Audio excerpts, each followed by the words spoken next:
आज राजस्थान विधानसभा में बाड़मेर में केन्स एनर्जी के पाइपलाइन में लीकेज के बाद कई खेतों में तेल का रिसाव हुआ है, क्रूड ऑयल का रिसाव, और उसका मुद्दा प्रियंका चौधरी जी जो एमएलए हैं बाड़मेर से, उन्होंने उठाया है।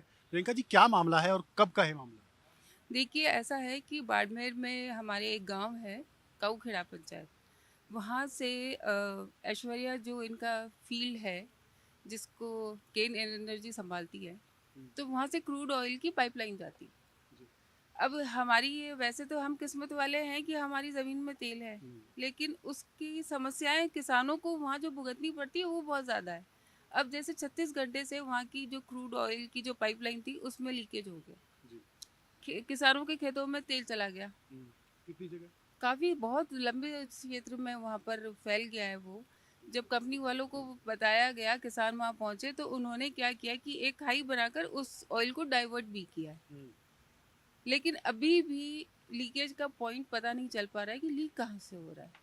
अब वो जो तेल है वो खेतों में फैलने से हुआ ये कि होता है, आपको पता है, क्रूड ऑयल अगर खेतों में जाएगा तो वो खेत में क्या, खेत बेकार है, वो नष्ट हो जाएंगे।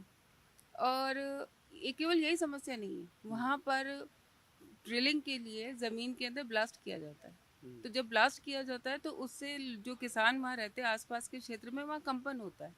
तो लोगों की टांकों में, हमारी ज़मीन में टांके हैं पानी की, उनमें दरारें आ जाती है, घर में दरारें आ जाती है।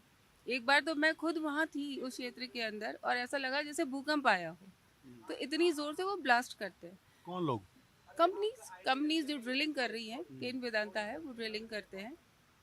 हालांकि वो चेक करते रहते हैं टाइम पे, क्योंकि बहुत जिम्मेदारी का काम है और बहुत सालों से काम कर रहे हैं। लेकिन फिर भी जो व्यवस्था करनी चाहिए, चाहे पर्यावरण के संबंध में हो, चाहे किसानों को नुकसान हो रहा है उस संबंध में हो, किसानों को मुआवजा देने के संबंध में हो, चाहे उनको रोजगार देने के संबंध में हो, तो वो कंपनी को मुझे लगता है कि और स्ट्रिक्टली फॉलो करना चाहिए। और एक, मैंने आज भी कहा सरकार से कि किसानों को मुआवजा दे, और साथ में एक निगरानी कमेटी बनानी चाहिए स्थानीय विधायक की अध्यक्षता में, ताकि वो टाइमली चेक कर सके, किसानों के जो हक की बात है वो वहाँ बोल सके। इस तरह की घटनाएं, तेल निकलने की घटनाएं पहली बार हुई है या अक्सर होती रहती है? नहीं, ऐसा नहीं है, पहले भी छुटपुट घटनाएं हुई हैं, और कंपनी ने उसको टाइम पे टेक केयर भी किया उस चीज़ का।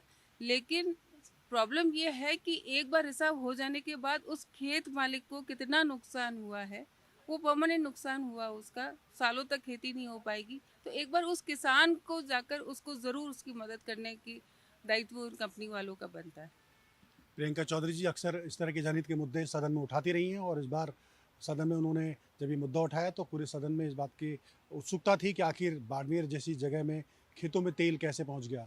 प्रशासन और कंपनी ज़रूर इस पर कार्रवाई कर रही होगी, अपने दिशा निर्देश को कायम कर रही होगी, लेकिन एमएलए साहिबा की चिंता इस बात को लेकर है कि जिन खेतों में किसानों के वो क्रूड ऑयल लगा है, वहाँ पे वो खेत बंजर हो गए हैं, वो किसी काम के नहीं है। तो ऐसे में उन किसानों को मुआवजा दिया जाना चाहिए, और कहीं ना कहीं इस तरह का कोई निगरानी तंत्र विकसित किया जाना चाहिए।